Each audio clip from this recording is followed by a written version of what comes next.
சாந்தி. ஆதிதேவன் பிரம்மாவின் வரலாறு. பாகம் 1. கடவுளின் ரதம்.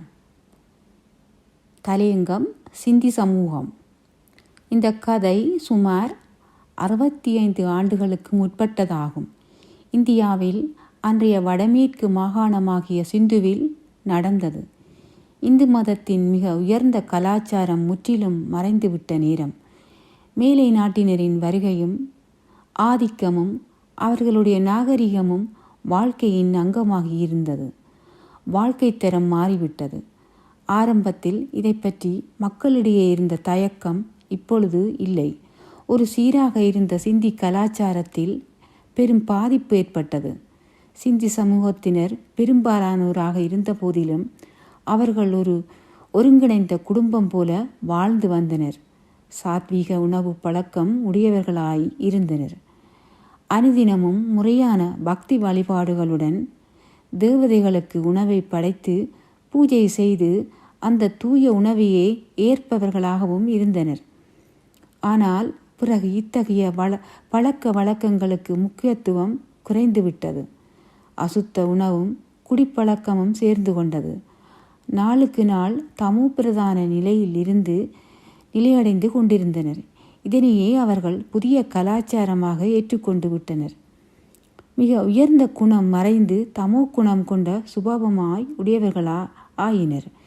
மக்கள் வழக்கம் போலவே வழிபாட்டு சடங்குகளை வெளிப்படையாக செய்து கொண்டிருந்தார்களே தவிர அதன் உட்பொருளுக்கு எந்த ஒரு மதிப்பும் இல்லை. ஆண்கள் பண பேராசையும் ஆதிக்க பசியுடையவர்களாகவும் ஆகிவிட்டனர். வியாபாரத்தில் நேர்மையில்லை. ஒருவருக்கொருவர் கொண்டிருந்த உறவில் கோபம் பிரதானமாகிவிட்டது. மிக திருப்திகரமான வாழ்க்கையை வாழ்ந்து கொண்டிருந்தவர்களுடைய பேச்சில் அன்பு மற்றும் ஆன்மீகத்துக்கு பதிலாக உலகாயுத இச்சைகளும் வெறுப்பும் லோபமும் தலை தூக்கின. வெளிப்பகட்டுக்காக உபயோகமற்ற விலை உயர்ந்த பொருட்களால் வீடுகளை அலங்கரித்தனர். குடும்ப விழாக்களில் தற்பெருமைக்காக பல வழிகளில் படாடோபமாக செலவுகள் செய்யப்பட்டன. இந்தியாவின் மிக உயர்ந்த பண்டைய நாகரிகம் அடியோடு மறைந்தே போய்விட்டது. மேலும் மனித சிருஷ்டி மரத்தில் புதிதாக துளிர்விட்ட நவநாகரிகம் என நினைத்தவையும் கூட பாதிப்புக்குள்ளாயிருப்பதும் புரிந்து கொள்ள முடியாதது அல்ல. ஏனெனில் இவை காலத்துக்கு பொருந்தாதவையாகவும் கலாச்சார அடிப்படை குறைவு உள்ளதாகவும் இருந்தது. இதனால் மிக உயர்ந்த இடத்தை எட்டிவிட்டதாக எண்ணிய மனிதனுடைய கற்பனை ஆட்டம் கண்டுவிட்டது. இன்றைய உலகம் புதுப்பிக்கப்படுவதற்கு முன் உலகம் முழுவதுமே பெரும் குழப்பம் நிறைந்த இறுதியான கட்டத்தை அடைந்து கொண்டிருந்தது என்பதை புரிந்து கொள்ளாவிட்டாலும் அதன் அடையாளங்கள் தெரியாமலில்லை. ஆகவே மக்கள் மீண்டும் பழைய பாதைக்கு திரும்புவதற்கான வழிகாட்டக்கூடியவர் யார் என்ற கேள்விக்கு ஆளாயினர். சுயநலம் மிகுந்த கொள்கையற்ற அரசியல்வாதிகளோ மக்களை சுரண்டி கொண்டிருந்த ஆட்சியாளர்களோ தங்களுடைய ஆடம்பர வாழ்க்கையில் மூழ்கி கிடந்த உயர் அந்தஸ்தில் உள்ளவர்கள் என கருதப்பட்டவர்களோ சமூக சீர்திருத்தவாதிகளோ உண்மையிலேயே ஏதாவது உதவி செய்ய வேண்டும் என்ற விருப்பமுடையவர்களாலும் கூட ஒன்றும் செய்ய முடியவில்லை. அந்நியரிடமிருந்து இந்தியா சுதந்திரம் பெற எல்லா தியாகமும் செய்தவர்களும் கூட இன்றைய தீய குணங்கள் மலிந்த நேர்மையற்ற சூழ்நிலைக்கு என்ன தீர்வு காண முடியும்? மத தலைவர்கள் ஏதாவது செய்ய முடியாதா? குருமார்களும் பண்டிதர்களும் சமய சொற்பொழிவாளர்களும் அவரவர் வருமானத்திலேயே கருத்தாயிருந்தனர். மனம் அமைதி பெறவும் நற்குணங்கள் மேலோங்கவும் தூய்மையான வாழ்க்கைக்கும் இவர்கள் நல்வழி காட்டுவார்கள் என்று எதிர்பார்த்த மக்கள் ஏமாந்தனர். காரணம், இவர்கள் சாஸ்திரங்களை படிப்பவர்களாகவும் சடங்குகளை செய்பவர்களாகவும் இருந்தனர். சிலர் தாங்களே பகவான் என பறைசாற்றி கொண்டனர். வேறு சிலர் கடவுள் எங்கும் இருக்கிறார் என தங்களை பின்பற்றியவர்களை நம்பும்படியாக செய்தனர். இத்தகைய நம்பிக்கைகள் இல்லறம் எப்படி இருக்க வேண்டுமோ அப்படி அமைத்து கொள்ள வேண்டும் என்ற குறிக்கோளில் இருந்தும் வாழ்க்கை பயனை அடைய முடியாதவாறும் மக்களுடைய புத்தியை கெடுத்துவிட்டது. நாம் ஏற்கனவே கடவுளுடைய ஒரு அங்கம் என்றால் நாம் முயற்சி செய்வது எதற்காக? உலகமே மாயை என்றால் மனிதன் சான்றோனாக வேண்டுமென்று விரும்புவது ஏன்? இத்தகைய சந்தேகங்கள் மனிதனை மத நம்பிக்கையிலிருந்து தூரமாக்கியது. மனித வாழ்க்கையின் தரமும் தாழ்ந்துவிட்டது. அதாவது மனித வாழ்க்கை தடம் புரண்டு விட்டது என்பதே உண்மை. முன்னேற்றம் என்பது வெளிப்பகட்டுத்தான். சிந்தி சமூகத்தினர் கடுமையாக உழைத்தனர், செல்வந்தராயினர். ஆனால் மனதில் அமைதி இல்லை, வாழ்க்கையும் நிம்மதியாயிருக்கவில்லை. முன்னோர்கள் பயபக்தியோடு கட்டி காத்து வந்த உயர் ஒழுக்கங்கள் பொய்யான நவநாகரிக செருப்புக்களால் ஈவிரக்கமின்றி மிதித்து நசுக்கப்பட்டது. அமைதியான வாழ்க்கைக்கு பதிலாக பகட்டான வாழ்க்கைத்தரம் வெளிப்பகட்டுக்களால் அடையாளம் காட்டப்பட்டது. சமுதாய சூழ்நிலை தீய குணங்களால் நரகமாயிற்று. திருமணத்திற்கு பின் பெண்களின் நிலை பரிதாபத்துக்கு உரியதாயிற்று. பெண்கள் வீட்டு வேலைக்காரிகளாகவும் கணவன்மார்களின் விளையாட்டு பொம்மைகளாகவும் கருதப்பட்டனர். கணவன் மனைவியை விட மதிப்பில் குறைந்தவனாக இருந்தாலும், குடிகாரனாக இருந்தாலும், மாமிச வெறியனாக இருந்தாலும், அசுத்த உணவு உண்பவனாக இருந்தாலும், சமூக கட்டுப்பாடின்றி கணவனை கடவுளாக மதிக்க வேண்டியது மனைவியின் கடமை. அவனே அவளுக்கு குரு. விவாகரத்து என்ற பேச்சுக்கு இடமில்லை. அவ்வளவு கட்டுப்பாடு. ஆண்களே உயர்ந்தவர்கள் என்பதை வலுப்படுத்துவதற்காக பெண்களுக்கு கல்வி மறுக்கப்பட்டது.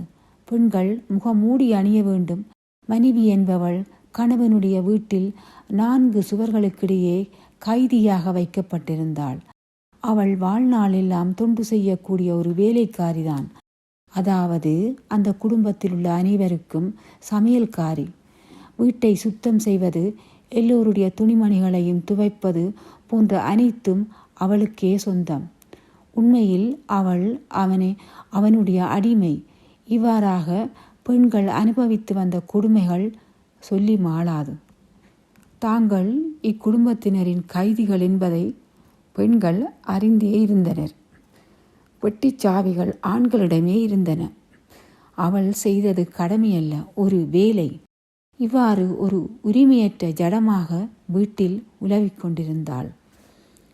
பெண்களுக்கு மதப்பிரச்சாரம் செய்யும் உரிமை இல்லை. தூய்மையான வாழ்க்கை மேற்கொள்ளவோ சன்னியாசியாக துறவு கொள்வதோ கூடாது. ஆகவே பெண்களுக்கு திருமணம் என்பது ஆயுள் தண்டனை என்னும் தீர்ப்பு வழங்குவதற்கான ஒரு சடங்குதான். இவர்களுக்கு இதிலிருந்து தப்ப வேறு வழி இருக்கவில்லை. கலியுகத்தின் இறுதியான நேரம் நெருங்க நெருங்க அறியாமை இருள் அதிகமாகிக் கொண்டே வந்தது. ஆத்மா பல வகை பந்தங்களில் கட்டுண்டிருப்பதும் அதிகமாகிவிட்டது. நாடுகளுக்கிடையேயான யுத்தமும் உள்நாட்டு குழப்பங்களும் வன்முறையும் ஜாதி மத சண்டைகளும் சுற்றுப்புற சூழ்நிலை கேடுகளும் இப்பூமியை புற்றுநோய் போல பீடித்திருப்பதோடு இதன் அம்சங்கள் ஆத்மாவையும் பயங்கரமான அளவில் பாதிப்பை உண்டாக்கியிருப்பதும் கண்கூடும். இந்த சூழ்நிலையில் மனிதனுடைய செயல்கள் எண்ணத்தை அடிப்படையாக கொண்டிருப்பதால் மனிதன் நாளுக்கு நாள் அதிக சுயநலமாகவும் வெறுப்புடனும் முட்டாள்தனமாகவும் நடந்து வருவது தெளிவாகவே தெரிகிறது. இவ்வாறாக உலகம் முழுவதும் மனித இனம் ஆழ்ந்த அறியாமை தூக்கத்தில் தான் இருக்கின்றது. அறிவுடைமை என்பது சிறிதளவும் இருப்பதாக தெரியவில்லை. பிரம்மாவின் இரவு காலமான இந்த நேரமே காரிருள் மிகுந்த நேரமாகும். வரலாற்றில் இது நடுச்சாமம். கடவுளின் அவதரிப்பதற்கு தகுந்த நேரமும் இதுதான். அடுத்து ஒரு சாதாரண ஆனால் விசேஷ மனிதர். ஒரு சாதாரண ஆனால் விசேஷ மனிதர். இத்தகைய குழப்பம் நிறைந்த சூழ்நிலையாயிருந்த காலத்தில் ஹைதராபாத்தில் சிந்தி சமூகத்தில் ஒருவர் இருந்தார். இவர் மற்றெல்லோரிடமிருந்தும் முற்றிலும் தனித்தன்மை உடையவராக விளங்கினார். இவர் அன்போடு தாதா என அழைக்கப்பட்டார். தாதா என்றால் மூத்த சகோதரர். இவருடைய முழு பெயர் தாதா லேக்ராஜ் என்பதாகும்.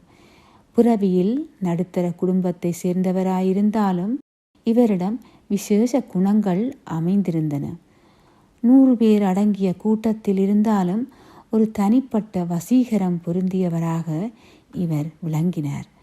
தூரமாக இருப்பவரும் கூட இவருடைய பணிவு, இவரிடம் குடிகொண்டிருந்த அன்பு மற்றும் இனிய சுபாவத்தால் கவரப்பட்டனர். அவருடன் இருப்பதே ஒரு பலம் என கருதியவரும் உண்டு. அவருடைய காந்தம் போன்ற கவரக்கூடிய கண்களின் ஒளியை மறக்க இயலாது. இவருடைய முகம் அகன்றும் நெற்றி உயர்ந்தும் கம்பீரமாக காணப்பட்டது. பனி போன்ற வெண்மை நிற தலைமுடியை நெருக்கமாக வாரியிருந்தார். இவர் எப்பொழுதும் சுத்தமாகவும் எளிமையாகவும் சுறுசுறுப்பாகவும் இருந்தார். இவர் வாழ்ந்த முறையும் உயர்ந்த பழக்கங்களும் உண்மையான பக்தியும் எங்கு சென்றாலும் இவருக்கு நண்பர்களையும் இவரை மதிக்கக்கூடியவர்களையும் தேடித் தந்தது. அறியாமையும் மனச்சஞ்சலமும் இவர் அறியாத ஒன்றாக இருந்தது. தாதாவினுடைய இனிய கவரக்கூடிய சுபாவத்தால் சிந்தி சமூகத்தினர் அனைவருக்கும் மிக நெருக்கமுள்ளவனானார். மாறிக்கொண்டே இருக்கின்ற ஸ்திரமற்ற உலக சூழ்நிலையில் பாறையை போன்ற உறுதியான மனம் படைத்தவராகவும் நம்பிக்கைக்குரியவராகவும் திகழ்ந்தார். தாதா ஒரு எளிமையான குடும்பத்தில் பிறந்தவராயிருந்தாலும் தனது கடுமையான முயற்சியால் தனது தொழிலில் குறுகிய காலத்திலேயே மிக உயர்ந்த அந்தஸ்துடையவரானார். இவருடைய கூர்மையான அறிவு, நேர்மை, கெட்டிக்கார தன்மை இவைகளின் காரணமாக பணக்காரர்களிடையே நல்ல மதிப்பு உடையவரானார். நாளடைவில் இந்தியாவில் உள்ள மிகப்பெரிய பணக்காரர்களுள் இவரும் ஒருவரானார். எல்லோருமே திருப்தியடையக்கூடிய வகையில் நடந்து கொள்ளக்கூடிய மிகச் சிலரில் இவரும் ஒருவர் என்பது குறிப்பிடத்தக்கதாகும். இவருடைய குடும்பத்தினர், நண்பர்கள், அண்டை அயலார், வியாபாரிகள் அனைவருக்கும் திருப்தியளிக்கக்கூடியவராக இருந்தார். இவர் எல்லோருக்கும் பிரியமானவராயிருந்ததோடு இவர் எல்லோரிடமும் சமமான அன்பு காட்டி வந்தார். எல்லோருக்கும் அவசியமான உதவிகளையும் செய்யக்கூடியவராகவும் இருந்தார். இவரை அறிந்திருந்த அநேகர் தாதா எங்களுக்கு மிகவும் வேண்டியவர் என்றோ அவருடைய அன்பிற்குரியவராக வேண்டுவென்றோ உளப்பூர்வமாக நினைத்தனர் என்றால், உண்மையிலேயே இவருடைய உறவினராகவோ அல்லது இவருடைய குடும்பத்தில் பிறந்த ஒருவராகவோ இருந்தால் அது எத்தனை பெரிய அதிர்ஷ்டம். அடுத்து தாதாவின் லௌகீக வாழ்க்கையின் துவக்கம். 1876 ஆண்டு சிந்து மாகாணத்தில் இந்து தர்மம் என்று கூறப்பட்டு வந்த வல்லபாச்சாரியார் கிருபளானி குடும்பத்தில் தாதா லேக்ராஜ் பிறந்தார். இந்து என்றால் பூகோளப்படி சிந்து நதியை சுற்றியுள்ள பகுதியைத்தான் குறிப்பிடுகிறதே தவிர தர்மத்தின் உண்மையான பெயர் ஆதிசநாதன தேவி தேவதா தர்மம் அல்லது தொன்மை வாய்ந்த உண்மையான தர்மம் என்று பெயர். காலப்போக்கில் தேவதைகள் அழிந்துவிட்டனர். இப்போது மனிதன் தன்னுடைய முன் பிறவிகளையே மூர்த்தி வடிவில் வணங்கி வருகின்றான். முதலில் தேவதைகளை படைத்தது யார்? இறுதியில் பகவான் வந்து தானே அதற்கு பொறுப்பென்று உணர்த்தும் வகையில் பல 1000 ஆண்டுகளாக அது மீண்டும் ஒரு இரகசியமாகவே இருந்து வந்தது. இப்போது பகவான் மீண்டும் தேவி தேவர்களை படைத்து வருகிறார். ஆனால் இப்போது நாம் குறிப்பிடும் காலத்தில் தாதாவுக்கோ வேறு ஒருவருக்கோ இது தெரிந்திருக்கவில்லை. தொடர்ச்சியாக தாதாவின் தந்தை ஒரு பள்ளி ஆசிரியர். ஆனால் தாதா தானும் ஒரு ஆசிரியராக வர விரும்பாமல் ஒரு சிறிய கோதுமை வியாபாரியாக தன் தொழிலை துவக்கினார். அவரது சிறிய வருமானத்தில் ஒரு பகுதியை சேமித்து வந்தார். ஒரு பெரிய வியாபாரத்தை துவக்கும் அளவுக்கு பொருள் சேர்ந்தவுடன் வைர வியாபாரத்தில் அடியெடுத்து வைத்தார். வைரங்களை விலை மதிப்பிடுவதில் சிறிது காலத்திலேயே பெரிய நிபுணராகிவிட்டார். குறைந்த காலத்திலேயே அவருடைய கீர்த்தி பெருகியது. அவருடைய வியாபாரம் மிகுந்த லாபத்தை அளித்தது. இந்தியாவின் மன்னர்களும் ராஜாக்களும் இங்கிலாந்து வைஸ்ராஜ்களும் கூட வைரங்கள் வாங்கி அனுபவப்பட்ட பின்னர் நெருங்கிய நண்பர்களாகிவிட்டனர். நேபாளத்து மன்னரும் உதயபூர் மன்னரும் அவரை ஒரு மதிப்புக்குரிய விருந்தினராக கருதினர். அவருடைய ஒப்பற்ற வைரங்களுக்காக மட்டுமல்லாமல் அவரிடமுள்ள உயர்ந்த தெய்வீக குணங்களை உணர்ந்ததன் காரணமாக அவர் ராஜதர்பாரின் எல்லா விழாக்களுக்கும் அழைக்கப்பட்டு மிகுந்த மரியாதை செலுத்தப்பட்டார். தாதாவின் மருமகள்களில் ஒருவரான ராதிகா பம்பாயில் பிரம்மா குமாரிகள் ஈஸ்வரிய விஸ்வவித்யாலயத்தின் மகாராஷ்டிர மண்டல பொறுப்பாளராக இருப்பவர் தனது அனுபவத்தை நினைவு கூறுகின்றார். தாதாவை அறிந்திருந்த ராஜாக்கள் அவர் மீது மிகுந்த நம்பிக்கை காரணமாக முன் உத்தரவு பெற வேண்டிய அவசியமில்லாமல் அவர் எப்போது வேண்டுமானாலும் அரண்மனைக்கு வரலாம் என்ற அனுமதியை அளித்திருந்தார்கள். மற்ற வியாபாரிகளோ தமது பொருட்களை அரசரின் உதவியாளரிடம் கொடுத்து பதிலுக்காக காத்திருந்தனர். ஆனால் தாதா வரும்போது ராஜா மாதாவே அவரை வரவேற்று தனது மகள்களுக்கும் மருமகள்களுக்கும் ஆபரணங்களை காண்பிக்கச் செய்வார். அரண்மனையில் இருந்த அனைவரும் தாதாவின் தர்மத்தை, அவருடைய கள்ளங்கபடமற்ற தன்மையை, உயர்ந்த நடையுடைய பாவனைகளை நன்கு அறிந்திருந்தார்கள்.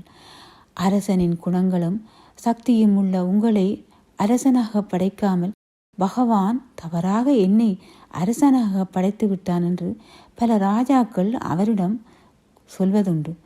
உண்மையில் பகவான் தவறு செய்யவில்லை. ஏனெனில் அந்த அரசர்கள் ஒரே ஒரு மகுடம் அணிந்து பெயரளவில் அரசர்களாக இருக்கும்போது பகவான் பிற்காலத்தில் தாதாவை தன் ஆன்மீக முயற்சியின் மூலம் பொன்மகுடம் பவித்திர மகுடமாக இரட்டை மகுடத்தை சூடச் செய்து விஸ்வ மகாராஜாவாக செய்கின்றார். அரசர்கள் இதுவரை கண்டிராத அளவு மரியாதையை தாதாவுக்கு அளித்தனர். அவருக்கு அவர்கள் விசேஷ அழைப்புகளை அனுப்பி அவர் அரண்மனை வாயிலை அடைந்தவுடன் மிகுந்த உபச்சாரத்துடன் வரவேற்கப்பட்டு ராஜசபையில் மிக உயர்ந்த ஒரு இருக்கையை அவருக்கு அளித்து வந்தனர். ஒரு சமயம் நாங்கள் எல்லோரும், அதாவது தாதாவின் குடும்பம், உதய்பூர் ராஜாவின் அழைப்பின் பேரில் அவருடைய அரண்மனையில் தங்கியிருந்தோம். அன்று ராஜசபையில் ஒரு பகட்டான விழா நடைபெற இருந்தது. அந்த விழாவின்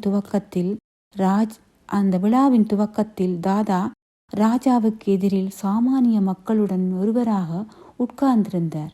தாதாவின் குடும்பம் அவருடன் இல்லாததை ராஜா பார்த்தார். தாதாவின் மனைவி யசோதை ஸ்ரீநாச்சி என்னும் ஒரு மகானை தரிசிக்க சென்று பிறகு விழாவுக்கு வருவதாக இருந்தார்கள். தாதாவின் மீது இருந்த மரியாதையின் காரணமாக ராஜா உடனடியாக விழா நிகழ்ச்சிகளை தாதாவின் குடும்பம் திரும்பி வரும் வரை நிறுத்தி வைக்க ஆணையிட்டார். தன்னுடைய முதலமைச்சரையும் விசேஷ அழைப்புடன் அவருடைய குடும்பத்தை சென்று கண்டு வருமாறு பணித்தார். நாங்கள் திரும்பி வந்தவுடன் ராஜா எங்களை மிகுந்த கோலாகலத்துடன் வரவேற்றார். எங்களுக்காக வாத்தியங்கள் வாசிக்கப்பட்டன. மிகவும் நேர்த்தியான முறையில் நாங்கள் அழைத்து செல்லப்பட்டு மிக மதிப்பு வாய்ந்த ஆசனத்தை அளித்து எங்களை சபையில் இருக்கச் செய்தார். நாங்கள் ஸ்ரீநாச்சி மகானுடன் மேலும் சிறிது நேரம் இருக்க விரும்புவதை உணர்ந்து எங்களுக்கு ஒரு நல்ல வாகனத்தை அளித்து அந்த மகானிடம் மீண்டும் நாங்கள் செல்ல உதவினர். அந்த வாகன ஓட்டி இதுவரை யாருக்குமே இந்த அளவுக்கு மரியாதை கொடுக்கப்பட்டதை அவர் பார்த்ததே இல்லை என்று குறிப்பிட்டார். சபையின் விழாக்கள் எந்த காரணத்திற்காகவும் இதுவரை நிறுத்தப்பட்டதில்லை என்றும் தெரிவித்தார். தாதா பள்ளி படிப்பு அதிகம் படித்திருக்கவில்லை. இருப்பினும் தன் சுய முயற்சியால் சிந்தி மொழியை நன்கு கற்றுத் தேர்ந்தார். சிந்தியில் அவர் ஆத்மீக சமய நூல்களை படித்தார். குருமுகி, குரு கிரந்த சாஹிப் ஆகிய சாஸ்திரங்களை ஆழ்ந்து படித்தார்.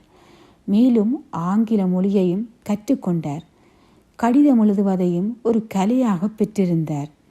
அவருடைய பாணி சுருக்கமாகவும் பொருள் செறிந்தும் இருந்ததால் அதை படிப்பவர்களின் மனதில் கருத்துக்கள் ஆழ பதிந்து ஊக்கப்படுத்தின. கலை, காவியம் ஆகியவற்றையும் ரசிப்பார். அவருடைய தொழிலிலும் தன் உள்ளுணர்வின் மூலம் பல புதிய பாணிகளை புகுத்தினார். மற்ற எந்த ஒருவரின் பாணியையும் அவர் பின்பற்றவில்லை. அடுத்து ஒரு ஒப்பற்ற நன்னடத்தை. தாதாவின் ஒப்பற்ற நன்னடத்தை. குழந்தை பருவம் முதலே பாபா ஸ்ரீமன் நாராயணனின் பக்தனாக இருந்தார். இந்த தேவதையை கடவுள் என்று எண்ணி மிகவும் அன்புடன் நினைத்து வந்தார். அவர் என்ன செய்து கொண்டிருந்த போதிலும் அவர் விரும்பும் நேரத்தில் இந்த தேவதையின் சித்திரத்தை பார்ப்பதற்காக சிறிய நாராயணனின் சித்திரத்தை தன் பூஜை அறையில், படுக்கை அறையில், அலுவலக காப்பு பெட்டகத்தில் மற்றும் அவரது சட்டைப்பையில் கூட வைத்திருந்தார். அவர் செல்லும் கடை வீதியில் சயனித்துள்ள நிலையில் ஸ்ரீ நாராயணனின் வண்ணப்படங்கள் விற்கப்பட்டன. அதில் மகாராணியான ஸ்ரீ லக்ஷ்மி ஸ்ரீ நாராயணனின் கால்களை ஒரு பணியாளை போல பிடித்து விடுவதாக காட்டப்பட்டிருந்தது. தாதா இச்சித்திரத்தை விரும்பவில்லை. பெண்களை தாழ்ந்தவர்களாக காட்டுவது பெருந்தவறு என்று அவர் நினைத்தார். அத்தகைய இழிவான எண்ணம் தேவதையின் மனதில் நிச்சயமாக தோன்றியிருக்க முடியாது. பெண்கள் ஆண்களுக்கு அணுகளவும் தாழ்ந்தவர்கள் இல்லை. ஆகவே பெண்களை தாழ்ந்தவர்களாக நடத்தி வருவது பெரிய குற்றம் என்று தாதா கருதினார். இதனால் அவர் மனம் வருந்தி அந்த சித்திரத்தை வரைந்த ஓவியரை தேடி கண்டுபிடித்து அந்த தெய்வீக சதிபதியை சமமாக உயர்ந்த ஸ்தானத்தில் இருப்பதாக காட்டும்படி மீண்டும் ஒரு புதிய சித்திரத்தை வரைந்து வைக்குமாறு அந்த சைத்திரிகரிடம் கூறினார். அந்த சமயம் தான் இத்தனை காலம் வழிபட்டு வந்த ஸ்ரீ நாராயணனாகவே தாம் அடுத்த பிறவி எடுப்போம் என்று அவர் சிறிதும் நினைக்கவில்லை. காலப்போக்கில் தாதாவின் பக்தி வளர்ந்தது மட்டுமல்லாமல் எல்லா சந்தர்ப்பங்களிலும் தனது பக்தியை அச்சமின்றி போற்றி வந்தார். அலுவலகத்தில் இடையிலோ அல்லது இல்லற விழாக்களிலோ குறிப்பிட்ட நேரத்தில் பூஜை செய்ய ஒருபோதும் தவறியதில்லை.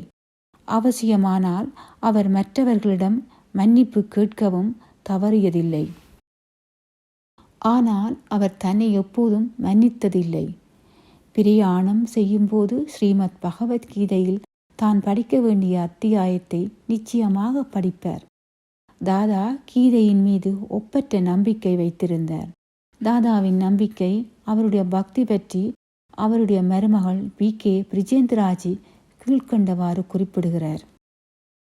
மகாராஜாக்கள், செல்வந்தர்கள், தாதாவை அறிந்துள்ள தொழிலதிபர்கள் பாபாவின் வீட்டுக்கு விருந்துக்காக வருகை தருவதுண்டு. பல சமயங்களில் பாபா பூஜை செய்ய வேண்டிய நேரத்தில் வருகை தருவதும் உண்டு. ஆனால் பாபா தனது பூஜையை ஒத்தி போடவோ அல்லது குறைத்து கொள்வதோ இல்லை.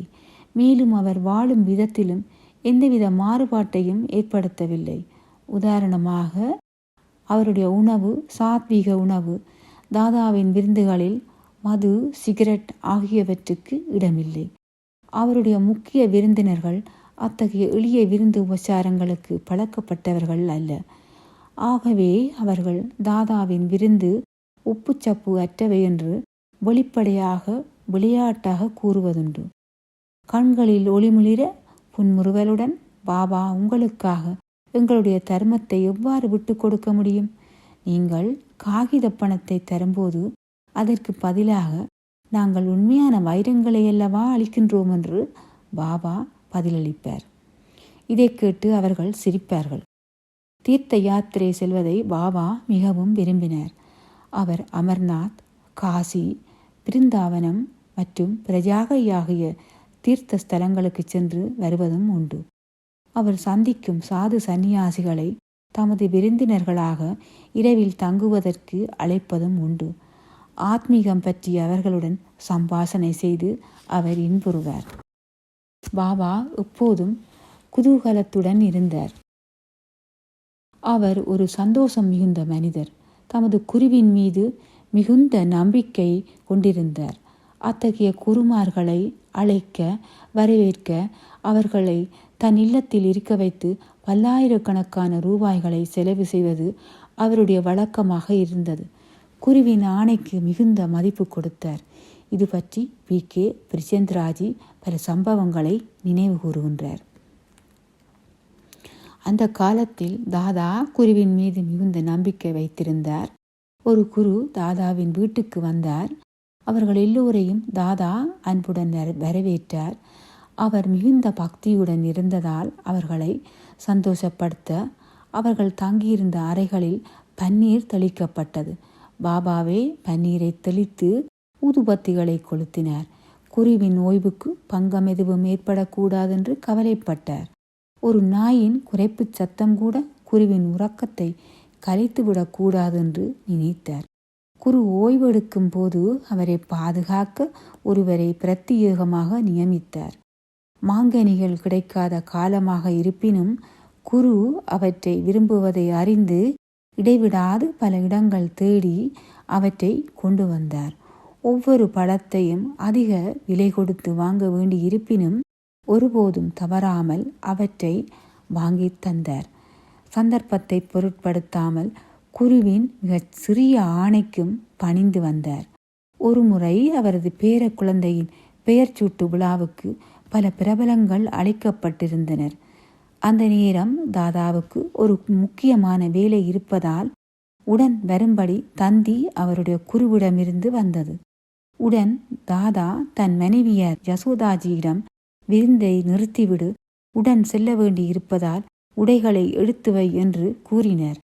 யசோதாஜிக்கு இதை நம்பவே இயலவில்லை. இந்த முக்கியமான தினத்தில் நீங்கள் எவ்வாறு செல்ல முடியும் என கேட்டார்.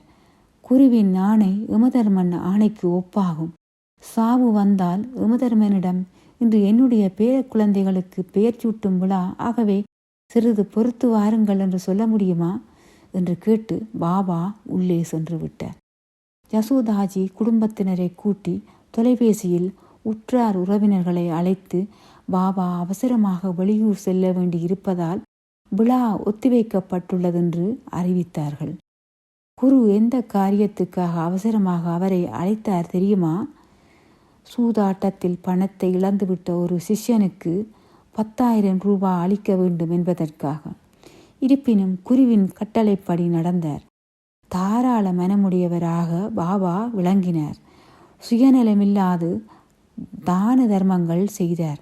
அவருடன் இதில் போட்டியிடக்கூடிய ஒருவரும் அவர் குடும்பத்திலேயே இருந்தார். வியாபாரியான அவரது மாமன் முல்சந்த் சுராலாவும் சுயநலமில்லாமல் ஏழைகளுக்கு உதவும் பங்காளியாக இருந்தார். பலமுறை பாபா தன் மாமாவின் வீட்டுக்கு சென்று இருவரும் இணைந்து வரிசையாக வரும் ஏழைகளுக்கு அள்ளி அள்ளி பணத்தை கொடுத்திருக்கிறார்கள். தாதாவின் பக்தியும் நன்னடத்தையும் முதிர்ச்சியுடன் சக்தி வாய்ந்தும் இருந்ததால் அவருடைய ஒவ்வொரு காரியமும் நற்குணம் என்கிற ஒளியுடன் கூடியிருப்பதை உணர முடிந்தது. திருமணத்தின் போது அளிக்கப்படும் சீர்வரிசையில் துணிமணிகள், குடும்பத்திற்கு தேவையான சாதனங்கள் மணமகனுக்கு அளிப்பது வழக்கம். ஆனால் தாதா தான தர்மம் செய்ய வேண்டிய சீர்வரிசையில் 10,000 ரூபாய்க்கு மேல் மதிப்புள்ள வைர வைடூரியங்களையும் உயர்ந்த ரத்தினம் பதிக்கப்பட்ட பொன் நகைகளையும் சீராக அளித்தார். அத்துடன் பவித்திரமும் பக்தியும் மேலோங்கி சந்தோஷமான குடும்ப வாழ்க்கை அமைவதற்கு சிறந்த கருவியான ஸ்ரீமத் பகவத்கீதையை வெள்ளியினால் கோயில் போல செய்த ஒரு பேழையில் வைத்து தனது விசேஷ பரிசாக வழங்கினார். அத்தகைய திருமண விழாவுக்கு தமது குருவையும் அழைப்பார். இதனால் மணவிழா ஒரு சச்சங்கமாக மாறி ஆன்மீக சூழ்நிலையில் முற்றுப்பெறும். ஓம் சாந்தி. மிகுதி தொடரும்.